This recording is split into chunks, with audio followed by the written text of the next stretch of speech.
Thank you all for joining us. Apologies for the missed midweek between rain, a child, um, family things.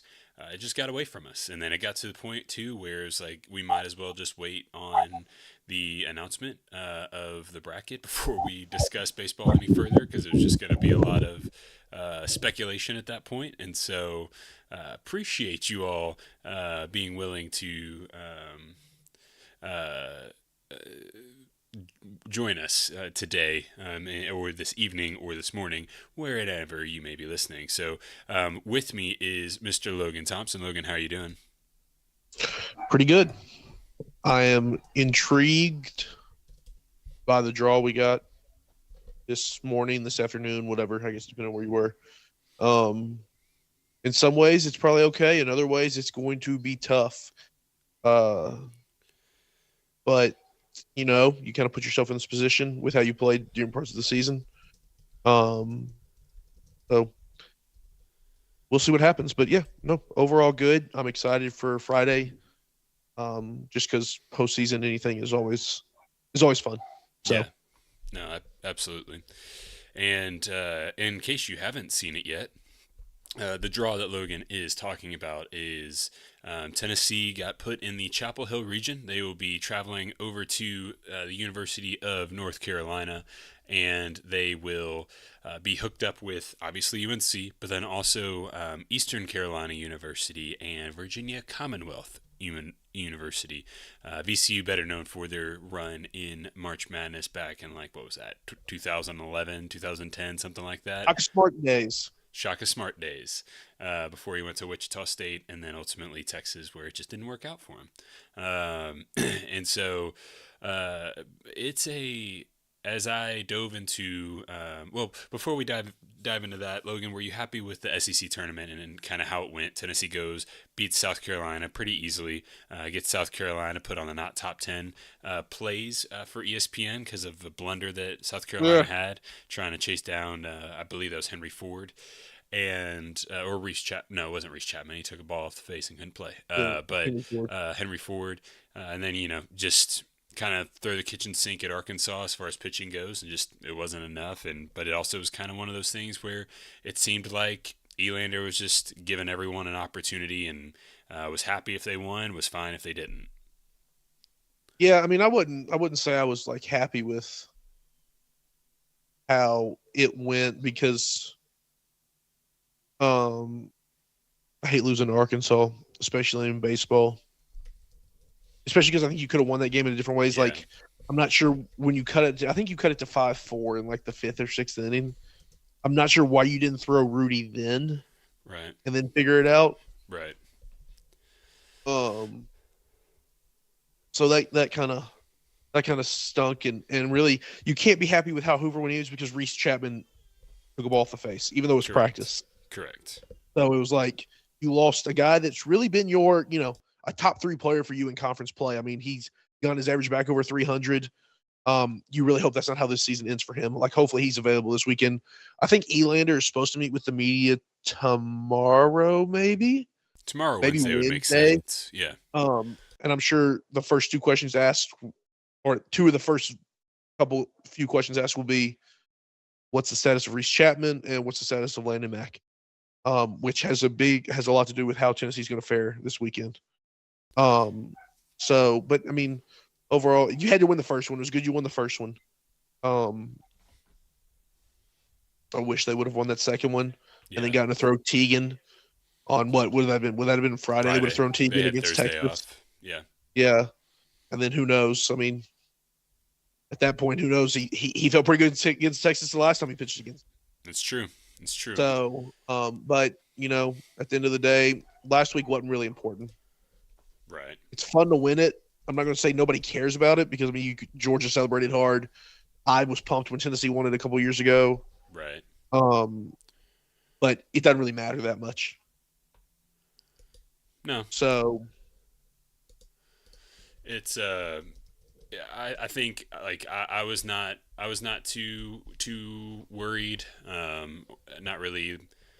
I, to me, it was like, all right, cool. This is I was a proponent of rest. And just getting healthy. And so you got the first win. You couldn't afford to lose South Carolina. That would have really hurt your RPI. But going and losing to a team that was on the bubble of hosting, arguably had the stats to host, I don't know that, I don't know that you are too upset when you are throwing your bullpen against them when you lose that one. And so, it was one of those things where I think the tournament, uh, obviously best case scenario is winning, but if you're not going to win, best case scenario I think was getting out of there early in the week, Well, getting to essentially have a bye week and get everyone back in routine heading into regional play. well, the frustrating part was that you didn't even throw a bullpen game though. You let Blanco start, and we're hoping to get like 5 innings from him. Right. But I mean, you're right. The long break is good. I mean, you had played like 8 games in 11 days, Hmm. and now you're getting 8 days until you play your next game, which is good. It'll be very curious. I'm curious to see, and I'm sure we'll get closer into it. Who pitches Friday? What kind of the game plan is there? Yeah. Um, but yeah, I mean, I, I don't want to say losing's good, but like losing early could really work out for this team. I mean, you look at Arkansas. Arkansas made a SEC champ. Because we were talking about what kind of run would be good for Tennessee. Arkansas was trying to host, Yeah. made it to the championship game, lost, didn't get to host, lost their second best pitcher and one of their best hitters Oh, in to the tournament. injury. Yeah, See, like that's that. See, that's just it. Is the risk worth the reward? And that's kind of what we were talking about last week. But like, it, you just and this goes to the a maybe larger college sports conversation where we in football we don't want to see conference championship games die, but it's also if we're having this conversation about tournaments, what's the point of the tournaments? So yeah. they're fun. Don't get me wrong. You want to win them, but like when this is the commentary that is had around conference postseason play, then why would you have it? But I mean, the you only know, one that really matters now is the basketball. That's really the only tournament that does it? conference-wise that matters anymore. Yeah, for sure. I mean, it doesn't seem to move the needle much outside of the at-large bids. No, it's still a big deal, especially yeah. I mean, it absolutely matters because you have automatic qualifiers from your conference tournaments. Right. That's what I'm saying. Like you get those Yeah. done, but like I'm saying, like for Tennessee, even this year, it's like is getting deep in the SEC basketball tournament worth it? It was like I mean, kind of losing to Vanderbilt was the best case Well, scenario there. they've proven that if your conference championship game's on Saturday, it makes a difference. Well, The Sunday ones is what doesn't make a difference. So right. like that's easy. But yeah, I mean that one still matters a little bit because like, but even I mean top to bottom, I guess in a way it doesn't. But like a team can make a run in basketball and it can Right. get them into the tournament, which is still kind of the same Baseball. um for baseball. Yeah. But really, the one that we want to keep the most is the one that matters the least. Correct. Which is Like football, right? That's what you're yeah, saying. yeah. But I mean, basketball as a whole still has a direct impact on postseason play, Right. whereas football has no impact on it because those teams are automatically going in if there's a playoff. Correct. And baseball has very little because any team that is on the bubble is probably not making a run. Like you're usually not making a run in we'll Right. just say Hoover, for example, to get into the tournament. Yeah. Baseball's also it's just like basketball. You can have that one guy that just goes off and carries you for 5 straight games, gets you in a tournament, things like that. It's just baseball's not that kind of sport, unless which even you could just pitch around one guy. So Yeah. it's just the difference of the sports. But we have gone on a tangent, and let's get back to the baseball tournament that is coming up, the National Baseball Tournament, and so let's look at the Chapel Hill region. But before we do, just want to take a quick moment and say thanks for listening. If you are listening, make sure you're subscribed. If you're not, you should. Whether you're on YouTube, or anywhere you get your podcasts, things like that, please make sure you're subscribed so you get notified when episodes drop. But also, it just helps us. It helps us know, all right, we have interest. We are gaining interest, things like that. The community is slowly but surely growing. Logan, we didn't celebrate it all, but we're on episode 51. We're already 50 episodes in, which is wild because it feels like just yesterday we started. And so just thank you all for the support up to this point. Speaking of support, there's going to be a lot of Tennessee fans that are going to make the trip out to Chapel Hill to support Tennessee as they play probably only two of the three teams that are out there, but they will obviously play North Carolina, as they are the host team. But then the two other teams are Eastern Carolina, like I said, and VCU. And just I went and did some Well, some. if you get lucky, you may not have to play North Carolina. They lose Well, game one. that's true. So, anyways, go ahead. I'm just saying, you Yeah, maybe not. it's true.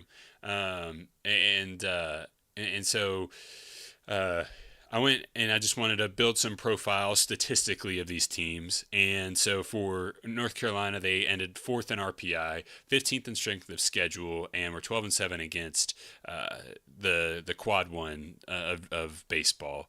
Tennessee ended up 31st in RPI, 33rd in strength of schedule, and then 12-1 against Q1, which honestly, I guess makes sense. One, just where the SEC is, but two, just it was funny looking at their schedule breakdown. It was like 12-1, like 4-2, 3-2, and then 20-2. So it was like for Tennessee's schedule, it was either they were playing the best of the best or no one.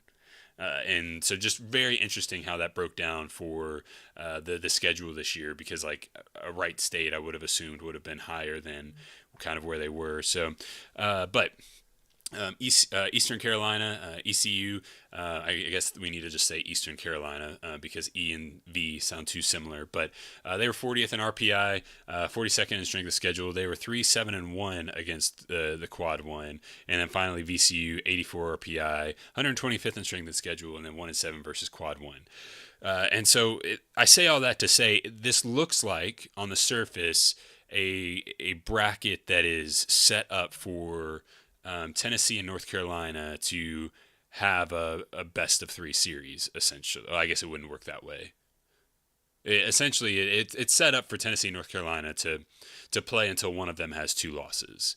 And so you never know. Baseball's a weird sport, but this is a tricky group of teams in the sense of the offenses are all in semi-similar spots, but Tennessee's going up against three teams in the top 31 in ERA, three pitching staffs in the top 31 in ERA. Yeah. Now, for Eastern Carolina and VCU, they're 21st and 31st respectively. Wow. Whatever. Eastern Carolina's 21st, VCU's 31st, and ERA. Those aren't against the strongest schedules, but those are still pitching staffs that could cause some concern for us as Tennessee fans, knowing what Tennessee's offense can be. Right. North Carolina is 10th in ERA and 9th in fielding, so their defense is great.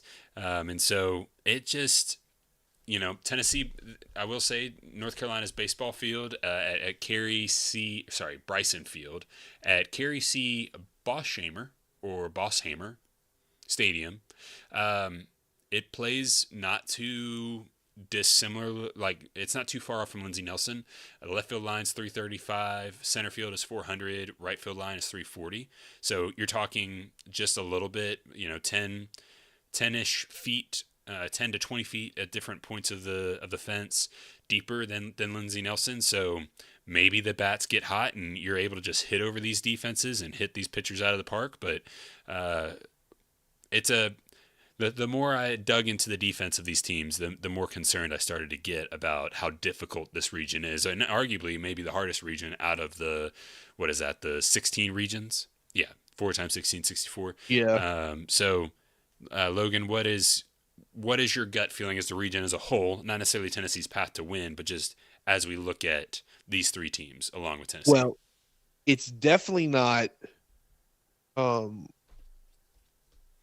like top to bottom.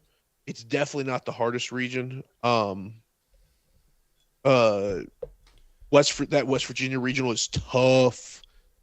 That's like Do they I have? can't remember who. That's what I'm looking it all up right now. They got, but I remember seeing they got Wake Forest. Wake Forest and Kentucky, and then Yeah. Binghamton.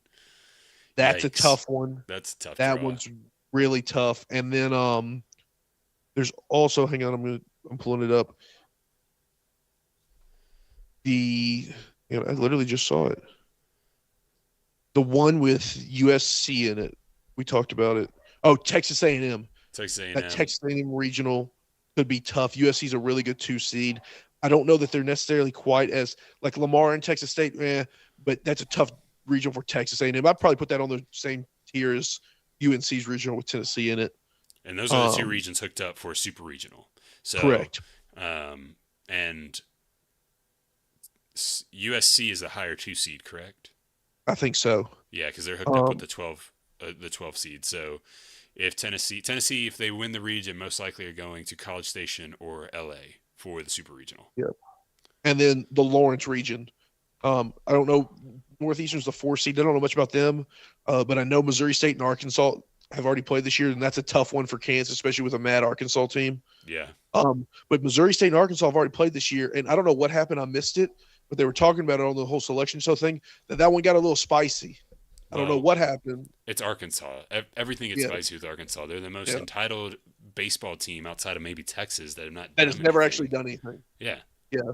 So that could be an interesting one. But that Morgantown is definitely like wow. And Texas is tough as well.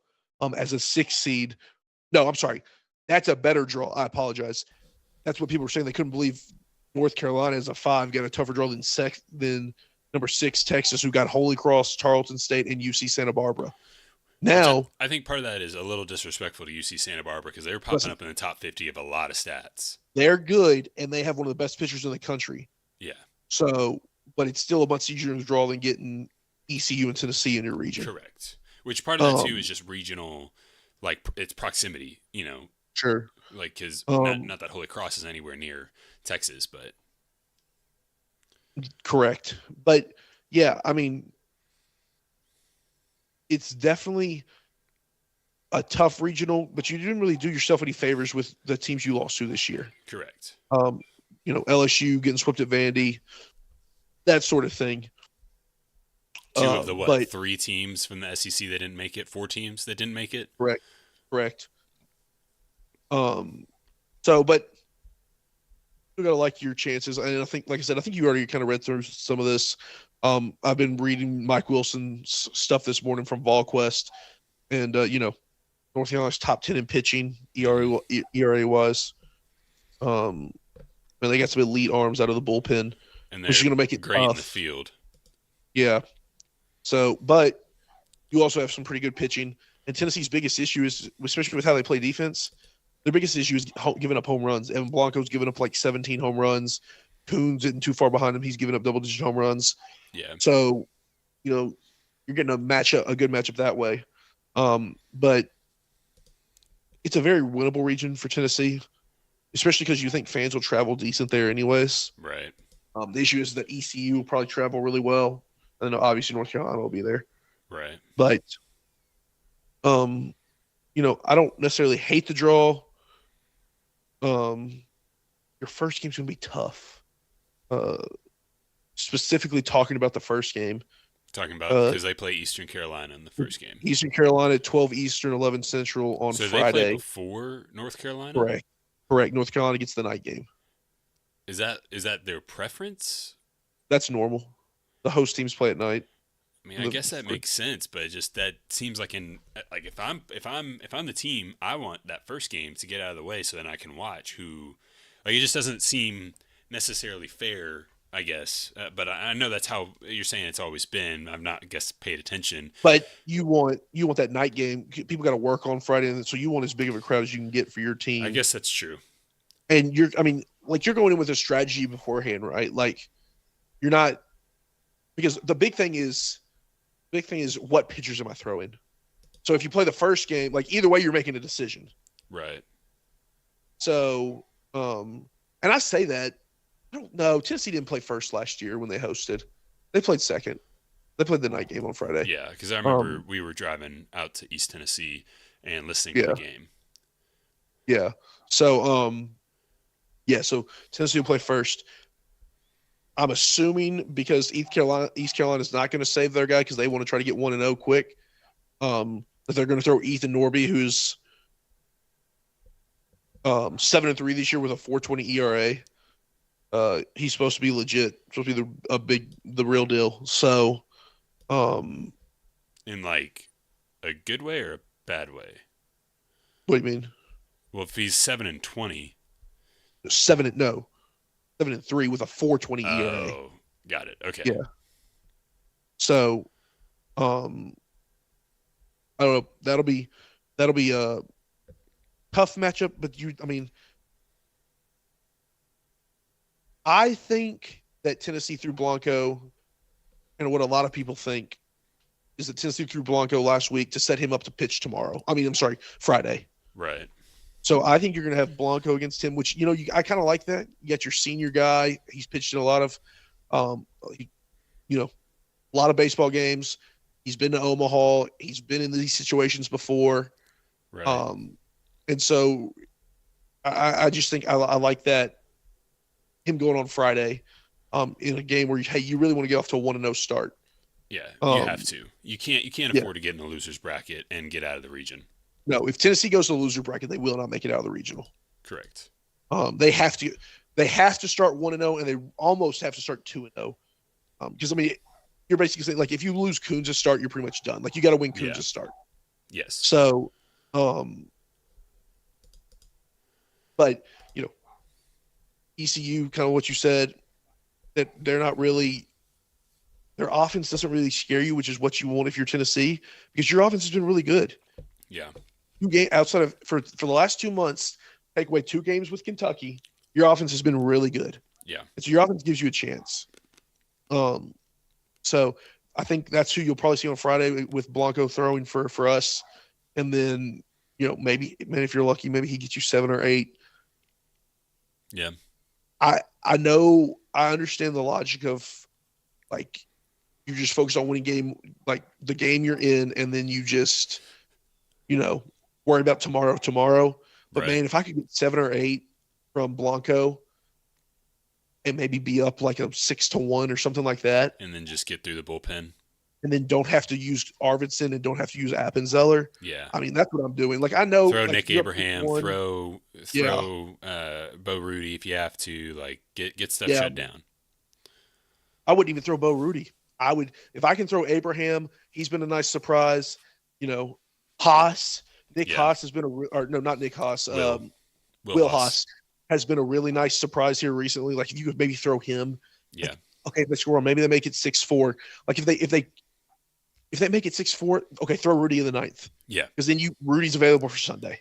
Right. So it's like, that's one of those things where anything I can to save Arv and to save Appenzeller. Appenzeller, I'm doing, and just try not to throw him. Like Yeah. I said, I get it. I get wanting to, like, I'm just worried about winning the game I'm in right now. Right. And there is, I mean, that's true, but you also have to, like, now you're to the point also where you have to plan ahead. Right.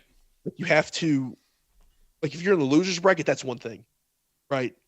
But if you're playing to stay in the winners bracket, it's like, okay, I also need to plan ahead a little bit here too.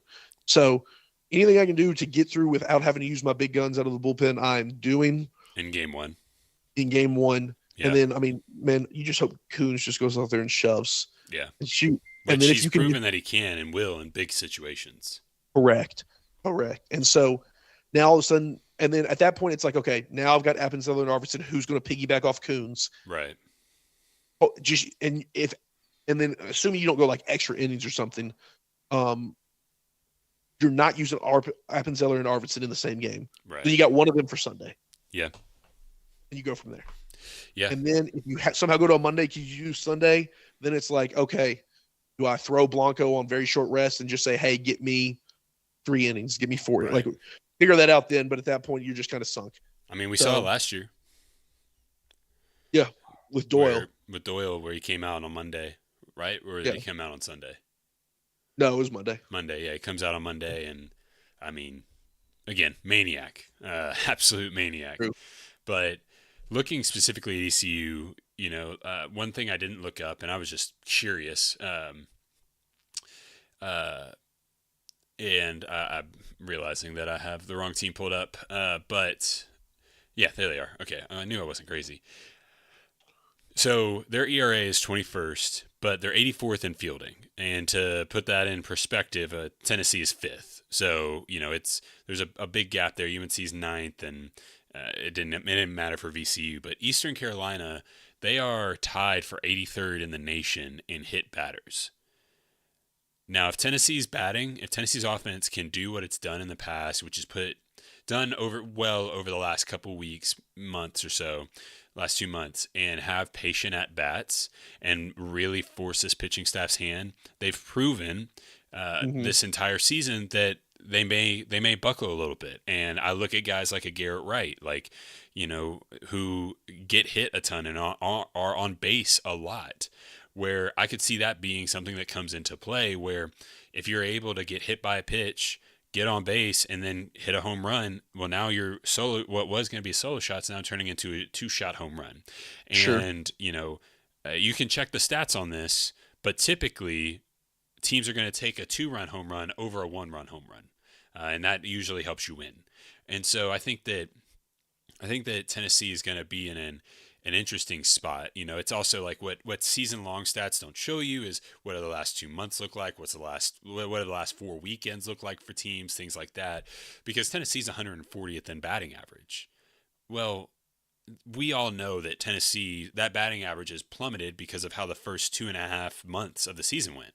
If you were to, focus in on just the last 6 weeks, 7 weeks, we know that batting average would be much, much higher. It would probably Sure. be much closer to 300 than 250. I don't know what it actually is for the season.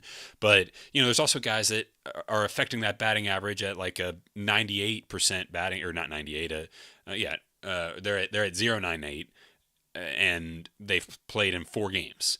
Things like that there's a lot of guys on the roster, unfortunately, that way. And so I think that Tennessee should be able to go out. They know they've been there. They have. It's also tough because this team does tend to play to the level of their competition, They do. You're right. and so that's terrifying. But at the same time, like, I think if Blanco can get out of the first inning with less than 20 pitches thrown, then you're taking that as a win, and you're going to see Blanco go deep in the game. But if Correct. Blanco had, if his start on Friday goes how it has the last several times, where he's pushing 30 in that first inning, he's going to be in trouble, and the team may be in trouble. I agree with you. You need him to go 6 or 7 innings. You need him, like, you're looking at him going, hey, you got 110 pitches today. You haven't thrown in, what is that going to be, 9 days? Yeah. Like, you've got it. Your arm is rested, and probably telling Coons the same thing whenever he goes up. Yeah. And so, I think they'll get through game one. I think they'll beat Eastern Carolina, just because Eastern Carolina is outside the top 100 in home runs, outside the top 100 in stolen bases. Those would be two things that I would say have been kind of bugaboos for the pitching staff, has been giving up home runs and then not being able to shut down the base running at times. And so it's like, all right, cool. Like, that's not their strength. They don't look for it. Well, they may look for it, but they're just not good at it. And they've been that's what they are. That's what their stats are against pretty bad competition. They probably played a lot of Q2 and Q3 teams, but I mean, to only have played 10 games and not won, to have played 11 games and not won 8 of them. I Hmm. mean, that tells me that when they play against a team like Tennessee, that the odds are probably not going to be in their favor. So I think all that to say, Tennessee should be able to get through Eastern Carolina. I'm not going to sit here and say it's going to be a blowout. I'm not going to be surprised if it's a blowout, because, like I said, like, this field is not much bigger than Lindsey Nelson. Like, yes, 10 feet, that can do that. That can be a world of difference. Oh, I for don't know what their sure. forecast is for the weekend yet, but I'll look it up real quick. But I mean, I like the fact that they're playing that game against Eastern Carolina earlier in the day, because that means it's going to be at its warmer. Warmest. Yeah, it's going to be at its warmest, which helps them. And Friday looks like it is going to be overcast, and 80. With a slight chance of rain. When I say slight, like 10%, according to what Google's bringing up. So Hmm. you're looking at high 70s for the temperature at first pitch. I mean, that should play well. I don't know where the wind, it looks like they're calling for 6 mile an hour winds. So a slight breeze in the day. So, Yeah. anyways, all that to say, I think Tennessee will get through Eastern Carolina. I think it could be a nail biter, but I'm not going to be surprised if we get back next time we talk and it's like, hey, man, they looked great against Eastern Carolina. They run ruled them like that. That would not surprise me with how the offense Sure. has been, and especially going up against a pitching staff that has a tendency to hit batters. Now, if they go up there and they just are trying to launch it every time they swing the bat, then that's going to be a different conversation. But if Tennessee's offense is patient at the plate, I don't see how they don't get past Eastern Carolina. Yeah, I would agree. I mean, yeah, I would agree with that. It's it'll be interesting to see, and I'm sure we'll talk about this here in a little bit. Like, I'm curious to see what their lineup is, right? Right. Because Nate Eisfelder, I think he's gonna be probably a really good hitter next year. I think you have to roll Abernathy, so that means you either have Clark or Wright catching. Right. Um, but yeah, like you said, you can just get Blanco to come out and shove. Like, you've got a long leash with them. You know, part of the reason these starting pitchers have such a long leash is because the bullpen's so bad that you might as well just leave them in if they're getting hit around a little bit because the bullpen's not going to do any better. Right. So, yeah, no, I mean, listen, the pitchers just need to attack the zone, assuming you're not just throwing middle meatballs. Right. Like you said, they're not going to give up. You know, they're not going to be hitting it over the fence a whole bunch. ECU isn't. Right. You have the number 1 or number 2 defense in the country for a reason. Don't be afraid to attack the zone, and you know, make them put the ball in play. I want to say, somebody, maybe it was North Carolina. Okay, that's North Carolina, so we'll talk about them later. North Carolina draws a lot of walks, so that's one where you got to really put the ball in the zone. But yeah, just put the ball in the zone with ECU. Pass your defense behind you, and then, like you said, they're much better when they take patient at bats. And there's a difference between jumping on pitchers early in counts and being impatient. Yeah. You know, they're being impatient when guys are over swinging and they're swinging at stuff out of the zone and all that stuff. You know, if you have a game plan and you know that pitcher is going to throw a lot of fastballs early in the count or something, Right. and you're sitting there hunting fastball, swing away 0-0, swing away 1-0, that's fine. It's when you're up there just hacking at everything. Like Manny Marion's the perfect example of when you can know if this team taking patient bats or not, right? Yeah. It's like over swinging. Henry Ford is another great example. You'll sit there and you'll watch a pitch and then you'll just swing it out of the zone and then you'll watch strike 3 with Henry Ford. Or Manny will go up there and he'll just hack, ball in the dirt, strike 3. Blaine Brown's the same way. Blaine Brown's another good example. So, you know, yeah, you're more talented than ECU. That pitcher obviously can shove. But, I mean, that's ERA is still a little high for a guy who's a big time. Now, college baseball ERAs are just higher in general. Right. Because like you said, like even Blanco's got an ERA in the 4s, but his ERA in the first inning is terrible. Correct. And then it's like if he gets to that, it's like 2 through 7, his ERA drops way, way lower. Right. So, you know, there's some of that goes into it too. But, yeah, you know, Tennessee's really hit left-handed pitching pretty well. I think this year, I don't have the numbers in front of me, but I'm just thinking of, I mean, Mississippi State's ace is a lefty, hit him well. Yeah. Volantis at Texas is a lefty, hit him well. So they've done a pretty good job with lefties this year. Especially like a Reese Chapman. I think Blaine Brown's average is actually better against lefties. Of course, you know, some of this too is you face more righties than lefties and things like that. But, yeah, I just think as long as you're, like you said, patient at the plate. Yeah. And you don't make catastrophic errors in the field, which they haven't done this year consistently, you should take game 1 and be ready to roll for game 2. And I'm hoping they throw Coons game 2 and Blanco game 1, but we'll see what happens with that. Yeah, and I think the fact that, you know, looking at ECU's just batting very quickly, you know, who they've hit the most. I mean, a lot of these guys in their top 9 of at bats, the lowest average is 237, and I would imagine that's probably their 7 or 8 hole or 8 or 9 hole guy. But you know, it just reading their stats, the way they read is that they are just going to put the ball in play. Correct. And I think that probably plays into Tennessee's hands well. Like, it gives me a little bit of confidence in the sense of they'll do their recruiting. They'll know where these guys hit. Now, if they do this, if they shift and ECU, Eastern Carolina just beats the shift every pitch, then, you know, you tip your cap. But I think that, like you said, you've got one of the best defenses in the country. Attack the zone, get these guys to swing, and then, you know, get your offense going.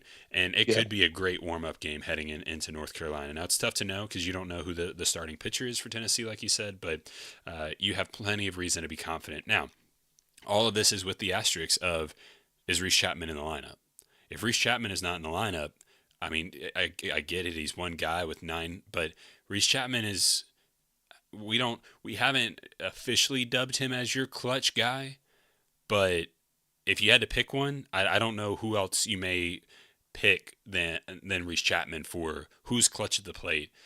Who's the guy that he's I want him in the outfield. Now it I don't feel terrible, moving Garrett Wright over to right and putting Jay Abernathy in center and then Stone Lawless at catcher. But I also like the idea of Jay Abernathy in the lineup over Stone Lawless. And letting Garrett Wright catch because Reese Chapman's back out and right. So, it's you want to have your roster at full strength just like anyone does. But it's going to be much harder to get out of this region without Reese Chapman, and it's going to be a lot harder to beat a team like Eastern Carolina without Reese Chapman. So let's assume they win because we're going to assume the best, and they go to play North Carolina. Now, North Carolina, this is not an easy one seed to beat. Their offense is. I was texting a buddy of mine that's a big North Carolina fan, and I was like, man, North Carolina is the unfortunate one seed to catch Tennessee as a two seed. He was like, oh, again, I said something about like their North Carolina Tennessee's game could end 20-19. He was like, you're putting a lot of faith in their offense, and I ran the stats off real quick. He's like, oh, they've been better over the last couple weeks. So I don't know what that means. I haven't watched North Carolina, but they are 65th in the nation in batting average, 12th in the nation in runs, and tied for 54th in home runs. They don't steal bases very often. They're outside the top 100. And so it's an offense that sounds, and when you look at it, outside of batting average, it's not too far off from where Tennessee's is. Tennessee, like I said, they're 140th in batting average, 7th in home runs, 56 in runs. And then also outside the top 100 in stolen bases. And so it's just, man, like, again, it's not a team. It's not like you're going up against Georgia where you're playing the number one team in the country in home runs. But North Carolina is not necessarily going to hunt for home runs, maybe the way that the Tennessees, Georgias, the other top home run teams in the country do. They're also not going to put a lot of pressure on your pitching staff trying to steal bases. So matchup-wise, Tennessee's defense against their offense is good, and then I would say it's the same the other way. Like if you are looking at defense, this could be very well a game where when Tennessee plays North Carolina, where it could end, like I said, 20-19, or it could end 3-2.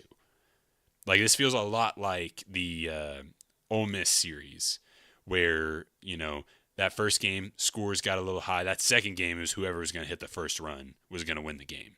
Like that's what this kind of reminds me of. And so, Tennessee has won just as many games against quad one opponents as North Carolina. They both won 12. Tennessee lost 4 more, which means Tennessee played more. So that's how math works. Hey, I'm just letting you know. And so I don't know. When I look at this, I want to be optimistic. I want to say, man, that the Tennessee that went to Starkville, the Tennessee that beat Texas is going to show up. But I'm also like, man, the Tennessee that showed up against Vanderbilt, against LSU, that could also be the team that shows up. The Tegan Coons that pitched against Oklahoma could show up again. So it's a 50-50 thing for me. I would feel better if Tennessee was hosting. I think the fact that it's on the road could play into Tennessee's hands because they've started to pick up the F everyone, us against the world mentality that the previous year's teams have had. But I don't know. Logan, I mean, what do you think? Are you confident? Are you nervous? What do you? I mean, it's hard to be confident, like fully confident, just because of how this team's been this year. But I mean, from a Tennessee pitching, North Carolina offensive perspective, like it, in some ways, it's not a terrible matchup from the standpoint of they're not probably going to just hit a bunch of moonshots against you. I mean, they hit 78 this year, so they have a little bit of pop, but they're not they're not Tennessee who hit over 100. My concern is take away the home run ball. Tennessee's biggest issue is command. A lot of guys lack consistent command. And North Carolina is 13th nationally in walks. They've drawn 326 walks. Yeah. So whether you're getting squeezed or just the fact that Tennessee doesn't always put in the strike zone, like that could be a recipe for a lot of bad things because what they lack for in home runs, they make four up in gap to gap. Like, you know, they have doubles and triples. They have 114 doubles this year, 16 triples. So they've got plenty of extra base hits. They're just not hitting them over the fence. Right. How So many walks did you say they've taken? 326, Okay, that which is yeah. 13th nationally. Yeah, no, I'm looking up their conference stats to compare against kind of what you're talking about, and the taking walks seems to be pretty consistent through. But you said they hit how many home runs? 78. 78.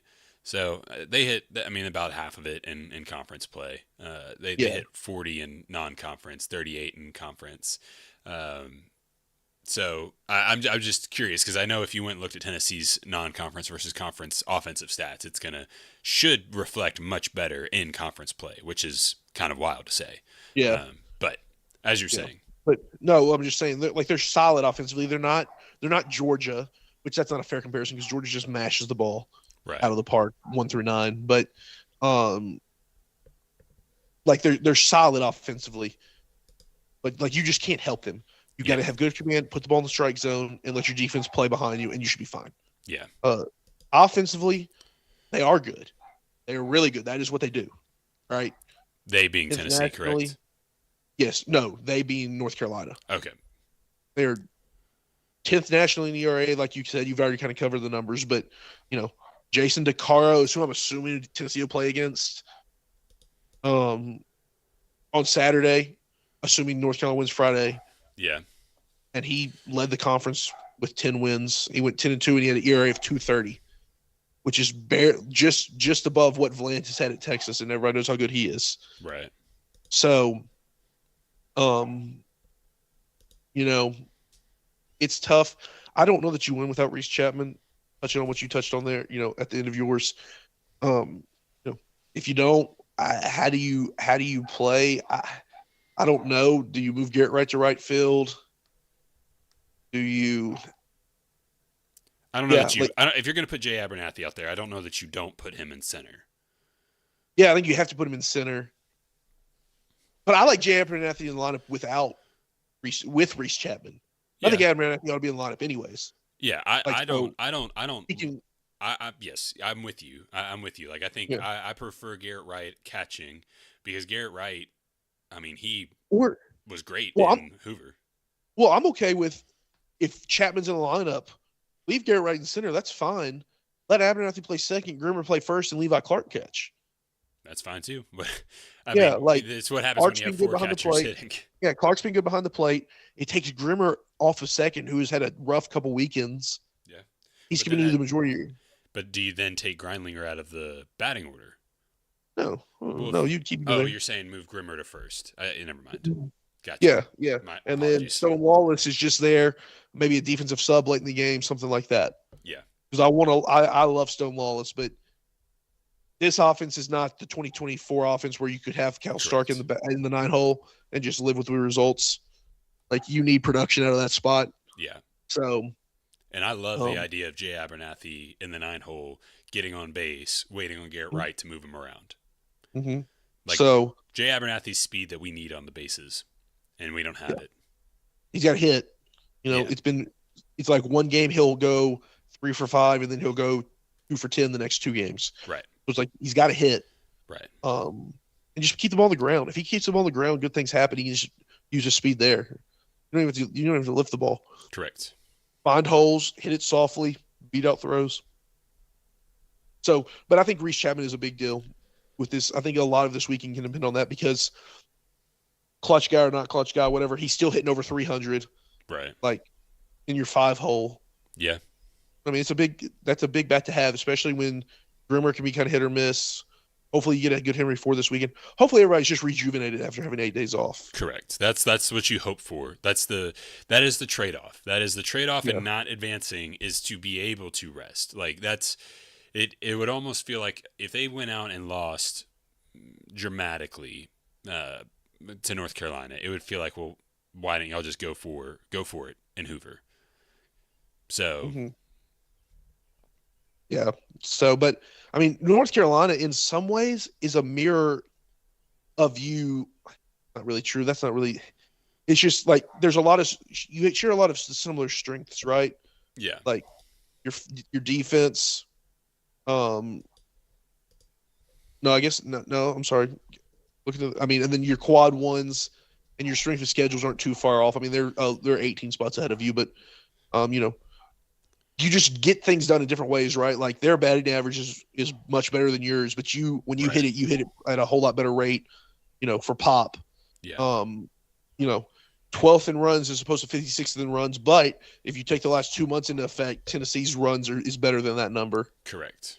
Um, you know, you're It's both two top also 50 teams in the ERA. So it's also one of those things too, where like Tennessee.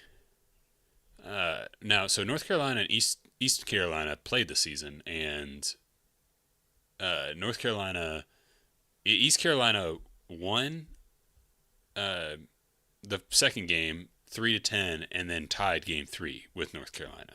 Now that was early in the season. You don't want to put too much stock into it, but and North Carolina also has already played VCU. That's funny have for them, they? but yeah. But I'm just looking at their non-con, and like their hardest game in the non-con was, I mean, it was East Carolina, and then looking at their conference play, like, I mean, it's just one of those things where I just like, yes, I see their stats, and I get it, and they beat Georgia Tech in a series. They won the first two games against Georgia Tech, and they run ruled Georgia Tech. And so I don't want to downplay it. I don't want to Yeah. sit here and say like, oh, like, I don't think it's anything we need to worry about. No, like, North Carolina definitely is a team that if you do not play your best game, you're gonna get your butt whooped. But I'm also like, man, like, in a game like this, I like Tennessee's chances because this doesn't seem too far off from where Tennessee was all season. Sure. I think that I just think that North Carolina may have a better strength of schedule, but it's just because the ACC has more quad 2 and quad 3 teams in it. Whereas the SEC obviously has more quad 1 wins, but also Tennessee has played better competition in the non-conference. Going out and playing UCLA, Arizona State, and I can't remember who the third team they played in that span was, but all three of those teams that they played were ranked at one point this season. Well, that's interesting though because Tennessee's non-con is so bad. It's terrible outside of that thing. Like other than that, they play terrible teams, which is because the way Tony Vitello used to schedule is like they'd play nobodies, Right, but they but were guaranteed to win like 20 SEC wins. But I don't know what North Carolina's looks like. I mean, North Like you Carolina, take that they played toughness from Indiana, Richmond, Longwood, yeah, ECU, NC, A&T, VCU, Lemoyne, Elon, and then yeah, they got into ACC play. yeah. That makes sense. Yeah, So I think that yeah, it's just interesting to me. Like, I guess that, like I said, the ACC has more quad 2 because I mean North Carolina was 13-3-1 against quad 2.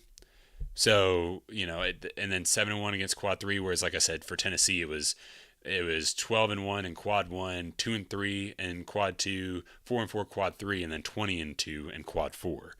So it was like one way or the other, but you kind of take it with a grain of salt. But it's, I mean, it's just, Tennessee also played against. Uh, I just blanked on the right state, and I don't know where they ended up this year. They ended up at 177 in RPI, which that was a but they down didn't make the year. field. I don't think. Yeah, But it's when what I'm trying to say is like, we knew at the beginning of the year that Tennessee was nowhere near their best. And it's hard to look at the stats and go, all right, North Carolina is just exponentially better than Tennessee. I think North Carolina has the yeah, pitching edge.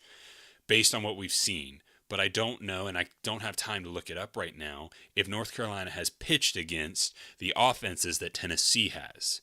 Yeah, sure. Tennessee has played against good offenses. They just maybe not have been has pitched against good offenses. Maybe just not the best in the country, you know. But I mean, I look at the home run list. They played Georgia. They played Vanderbilt. And these I'm going just through the top 50 real quick. They played Mississippi State, played Ole Miss, played Arkansas, played LSU.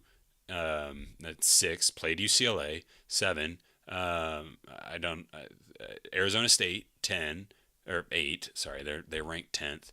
And so all that, like, I'm pulling up home runs, but I'm doing that because I think a lot of Tennessee's ERA issues are in home runs. They just give up a lot. But they've also Yeah, played against, what was that, 8 of the top 50 teams in home sure, runs. sure. So I'm not confident because you just don't know what team's going to show up. I wouldn't be shocked if they lost to Eastern Carolina, but I think No. it is one of those things where I think that the numbers are skewed a little bit for Tennessee because of the offenses. The pitching is skewed a little bit Hmm. because the fielding is incredible, but like teams have just been able to hit over Tennessee's defense, and I just think that the SEC had more offensive firepower than maybe what North Carolina played in the ACC, just based on looking at the top 50. I mean, they played Virginia and Georgia Tech. So those are two top 25 offenses as far as home runs go. They played Louisville. That's a top 30. So, but looking at the rest of this, in Notre Dame, just quickly going off of what I saw on their schedule. So, all that to say, like, yes, North Carolina's numbers may be better pitching wise, but I don't think that I don't. I'm not going to sit here and say that North Carolina's pitching staff is just wildly better. Yeah, yeah, no, I And agree. I like so I'm saying all that to say I think the stats are pretty close, and we have less than 4 minutes before we got to wrap. But I like Tennessee's coaching staff better than North Carolina's, and if that is going to be the tiebreak between these two teams, then give me Elander, who has honestly, as we've talked, has pressed a lot of the right buttons that just haven't worked. It's like when he's made decisions, and honestly, like season wide, even the moving Coons to Friday, it was the right decision. It just Yeah, wasn't. It was a weird situation going from Alabama to Kentucky, but since then it has proven to be the right decision. Elander's pressed a lot of the right buttons, has done a lot of the right things, and it's wild to think that I'm sitting here saying I like Tennessee's first year head coach better than I don't know how long North Carolina's head coach has been there, but I think he's been there for a while. He's taken them to yeah, Omaha multiple times. So all that to say, I do think Tennessee can beat North Carolina, but I'm not willing to put any sort of money on it. yeah.